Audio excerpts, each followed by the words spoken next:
The body was found in the evening in a church utility room. A woman in black robes was sitting slumped against the wall. Her head was thrown back, her face was haggard, and there was a deep suffocation mark on her neck. Her clothing was torn at the collar, her hands were bruised, and her nails were broken. A pool of dark blood and shards of glass lay on the floor. Her name was Lydia Marlowe, a 28-year-old American nun. She had arrived in Cairo a few months earlier. The abbot recognized her immediately. No one expected her to turn up dead in the church where she served. The police found evidence of a struggle. There were pieces of skin under Lydia's fingernails and bruises on her arms and shoulders. Her phone was missing, and personal belongings were missing from her room. Someone had clearly tried to erase the evidence. Witnesses said that in recent weeks, Lydia often went out alone in the evenings. Her behavior changed. She became nervous and secretive. Some claimed she had a secret acquaintance in the city. The police's initial conclusion was harsh. Lydia had let the killer in herself. This meant she knew him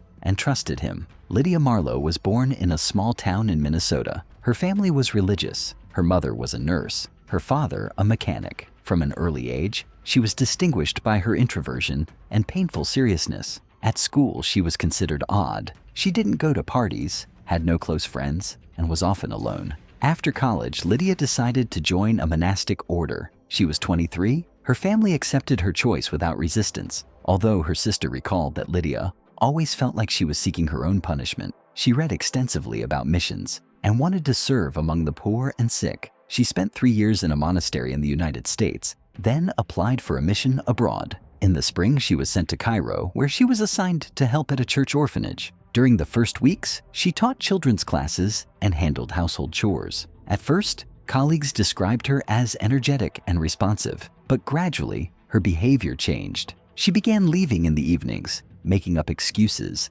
and refusing to share meals. She responded to questions with irritation. It later emerged that during this period, she had met a man named Karim. He was about 40 years old and worked in a trading company. He was married and had 2 children. They met by chance. He offered to help her carry her bags after going to the market. Lydia agreed, and a few days later they saw each other again on the street near the shelter. He joked, called her Sister Angel, and was courteous. This was a new experience for Lydia. She'd never had an intimate relationship before. Karim complimented her, brought her gifts, fruit, jewelry, even a new phone once. She resisted, but accepted. His attention became a dangerous temptation. According to her colleague, Lydia once confessed, "I know I'm sinning, but I can't stop." Karim took her to cafes, paid for taxis, and promised to help her with orphans' paperwork if she would date him. Gradually, he began to demand more. The relationship crossed a line. Lydia left the monastery in the evenings to meet him. She carefully concealed everything from others, but rumors began to spread. A church minister spotted her with a man in a car near the side entrance. At first, they remained silent, but then they discussed it behind closed doors. Karim promised her a new life. He talked about leaving his wife, about how they could leave Cairo, but at the same time, he reminded her of her vulnerability. "You're a stranger here. Without me, you'll be lost." These words had an effect. Lydia began to believe he was the only one who could protect her. Her room began to empty. Letters and family photographs disappeared from the drawers. She was getting rid of everything that connected her to her former life. She spent more and more time outside the monastery. The abbot noticed and tried to talk. "You look tired." She turned away and said, "I'm fine." In fact, the situation was escalating. Lydia felt fear. She realized she had broken her vow and fallen into addiction, but she couldn't stop. Karim was tightening his grip. He called several times a day, demanding an immediate answer. When she didn't pick up, he waited for her at the church gates. With each passing day, Lydia became increasingly distant from the community. She withdrew and became irritable. Neighbors would note her footsteps in the evenings. She walked quickly, looking back. Sometimes she returned after midnight. 3 weeks before her death, a look of worry appeared in her eyes. One of her sisters told police. She seemed constantly waiting for something, as if there was always an invisible person next to her. The relationship, which began with smiles and gifts, turned into a chain reaction. Lydia increasingly felt like she was losing control, and no one around her realized how deeply she had already been drawn in. Lydia Marlowe first met Karim by chance. It was a hot evening, and she was returning from the market, carrying bags of groceries for the shelter. A man stopped next to her and offered to help her carry them. Tall and confident, with dark eyes and a white shirt, he looked different from the people she usually met at church. Lydia hesitated but agreed. Thus began an acquaintance that would gradually change her entire life. The next day, he appeared again, as if by chance. First, there was light conversation about the city, the difficulties of being a foreigner in Cairo, then questions about her family, about why she had chosen the monastic path. Karim listened attentively, without interrupting, looking at her, as if he understood her more than anyone else. This was unexpected for Lydia. She was accustomed to stern conversations and reserve, but with him, she felt she could speak more openly. At first, the encounter seemed innocent. She allowed him to accompany her home from church, accepting small gifts, fruit, a book in English, a handkerchief. He called her Sister Lydia, joking that she had too serious eyes for such a young face. Gradually, the way he addressed her changed. Dear friend. Then, for the first time, he said, I think about you too often. She tried to stop him. She reminded herself of her vows, of her duty. But she'd never had a man in her life who'd shown her such attention. At the monastery, she'd been taught strictness and humility, but Karim made her feel like a woman. Her resistance weakened. Their first secret meeting took place in a cafe near the square. He invited her just for tea. She came. Her heart pounded as they sat at a table by the window. He spoke confidently, promising to help with any questions, telling her he had connections and could simplify the paperwork for the shelter. Lydia listened, but felt herself being drawn deeper into him. Within a week, they were seeing each other regularly. He waited for her at the side entrance, sometimes calling her right during church services. His persistence was both frightening and alluring. When she tried to refuse, he smiled. You can't run from what's already happened. Soon he moved on to gifts, a new phone, earrings, an expensive scarf. She refused, but he left the items in her bag or on her desk. It's a sign of respect, he said. Naive gratitude quickly gave way to a sense of dependency. Lydia understood. None of this was selfless. Her colleagues began to notice changes. She became nervous, irritable, and sometimes skipped dinners. One of the sisters later told the police she'd come home late, smelling of someone else's perfume.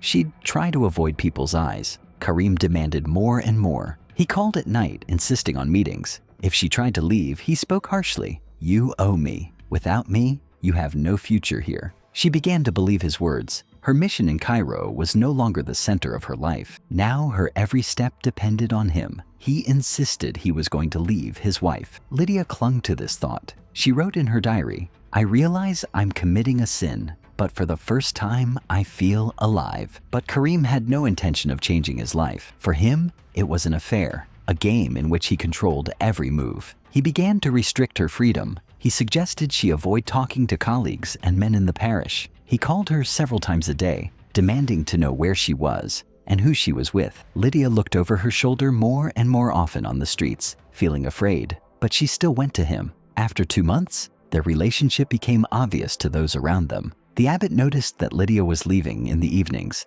and returning exhausted. He tried to talk to her. You've changed, it's noticeable. She replied curtly, I need time. The conversation didn't continue. Meanwhile, Karim was increasing the pressure. He reminded her more and more often that he knew her secret. If they find out, you'll be sent home in disgrace. I'm your only protection here. These words kept her in fear. Sometimes he became aggressive. Once he grabbed her arm so hard it left a bruise. She said, You're hurting me. He chuckled. You belong to me. Get used to it. The relationship was destructive, but Lydia couldn't escape. She knew she'd violated everything she'd learned and was now trapped. Every day brought more anxiety. Every evening she sank deeper into dependence on a man who had begun as a random passerby with a kind smile. At the end of June, her colleague noticed she walked down the hallway as if someone was watching her. She flinched at every sound. Lydia already understood that the path she had taken led to danger, but there was no turning back. After 2 months in Cairo, Lydia could no longer hide the fact that her life had changed. At first, these were brief encounters with Karim, casual conversations, strolls together down the street, evening tea. But gradually, these small moments coalesced into a whole system in which he played a central role. Karim called her daily. At first, he'd politely inquire about her day, asking about her children and her work. Lydia felt like she'd found support she'd never had before. But with each passing week, the tone of his calls changed. Now he'd ask not just, how are you, but where are you now? And who are you with? If she didn't answer right away, a cold, irritated edge would creep into his voice. He began meeting her at the church gates, Sometimes he'd wait for an hour, sitting in the car, and then immediately approach her as soon as she got out. At first, she perceived this as concern, but one day he said, "You shouldn't go alone. It's too dangerous here. I'll always be here." This phrase sounded less like a suggestion and more like a command. Gradually, he began to limit her contacts. If she mentioned her colleagues, he'd ask, "Why are you hanging out with them? They're not your friends. Only I know what's best for you." When she tried to justify himself, he'd suddenly change his tone. "You don't understand. I care about you." For Lydia, raised to obey, these words carried weight. Gifts became a tool of pressure. At first, he brought sweets or fruit, then jewelry and clothes. When Lydia protested, Karim became harsh. "I'm giving it to you because you're mine. If you refuse, I'll be offended." She felt obligated to accept. In this way, he reinforced her dependence. She perceived everything as a reminder of his power. One time, he came right to the shelter and left a package with a new phone on her desk. Lydia was shocked. "You shouldn't come here," he responded coldly. "I have a right to know where you are and what you're doing. This phone will be for me alone. No one else is allowed to call you." This was the beginning of his control. He called this number dozens of times a day. Rumors began to spread throughout the community. Sister Esther noticed that Lydia often returned late. The prior noticed that her eyes were anxious, her movements nervous, but no one had direct evidence. Lydia tried to conceal her traces. She hid bruises under long sleeves and averted her gaze when anyone asked questions. The psychological pressure intensified. Karim began to speak of her vows. "Your words are worthless. You've already broken everything you were taught. If people find out, you'll be thrown out of here in disgrace. But with me, you have a future." These words hit a nerve. Lydia felt guilty, but also afraid of being exposed. She knew Karim had her on the hook. He increasingly resorted to threats. If she tried to refuse a meeting, he would say, "You can't leave me. I won't let you. Without me, you're nothing." One time, he grabbed her arm so hard that it left deep bruises. She whispered, "You're hurting me." He replied calmly, "I'm just reminding you that you're mine." Her diary, later found, contained the following entries. "I don't belong to myself anymore. He knows everything about me. I'm afraid that one day he won't let me go." Every page is imbued with a sense of fear and dependence. Those around her became increasingly aware of the changes. The children at the orphanage noticed that she rarely smiled. One boy told the investigator, "She became quiet. She used to laugh, but now it was as if she was always thinking about something bad." One day, Karim threatened to come straight to the church and tell everyone about them if she didn't come out to him. "You don't understand," he said. "I can destroy you in a single day." Lydia realized that his power was based not only on fear, but also on her shame. From that moment on, she stopped resisting. She went out when he demanded, answered his calls, accepted his gifts. But inside, despair grew. She realized she was living in a vicious circle. The last weeks before her death were particularly gloomy. She returned home late at night, avoided conversation, and barely ate. The abbot noted that she had the look of someone who knows more than she can say. Karim completely controlled her life. He became the only person she truly spoke to, and at the same time, her greatest fear. His hands, his voice, his words, everything turned into shackles. Lydia felt this story would never end without pain. She already understood that his love was not a feeling, but power. But it was too late to turn back. Lydia Marlowe spent the last days before her death in a state of constant tension. Her diary entries, later found in the shelter's room, revealed that she was beginning to understand that Karim wasn't who he claimed to be. Short notes remained in the margins of her notebook. "He's lying. He has other people. I need to leave. If I tell the truth, he'll destroy me." One event proved pivotal. A week before her death, Lydia accidentally found a folder of documents in Karim's car. Among the papers were copies of passports and photographs of other women, foreigners who had come to Egypt on humanitarian missions. Several names were familiar to her.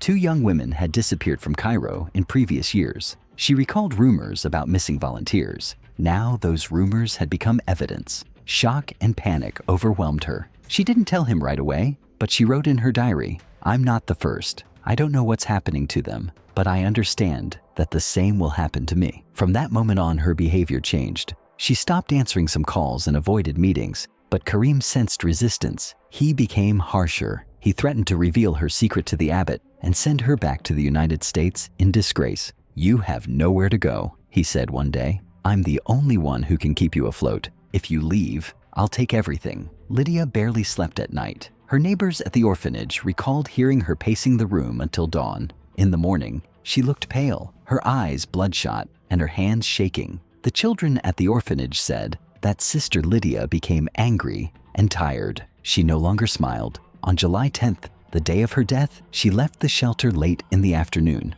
Colleagues saw her walking quickly across the courtyard, clutching a folder. A notepad she left in her room read, "Meet at the stairs, 6:20 p.m., last conversation." Investigators later speculated that she was planning to end the relationship permanently. At 6:22 p.m., cameras recorded her entering the church. After that, the trail disappeared. The utility room, where her body was later found, was located off the main hall. There were no working cameras there. According to the case file, Karim entered through a side entrance. The guard admitted seeing a man in a light shirt quickly enter. Soon, dull thuds were heard. No one paid any attention. The church was preparing for the evening service, and the noise was considered normal. Their last conversation took place in the utility room. Experts later reconstructed the scene from circumstantial evidence. Lydia accused him of lying, said she knew about other women, and didn't want to continue. Her fingernails and the scratches on his skin made it clear she had resisted.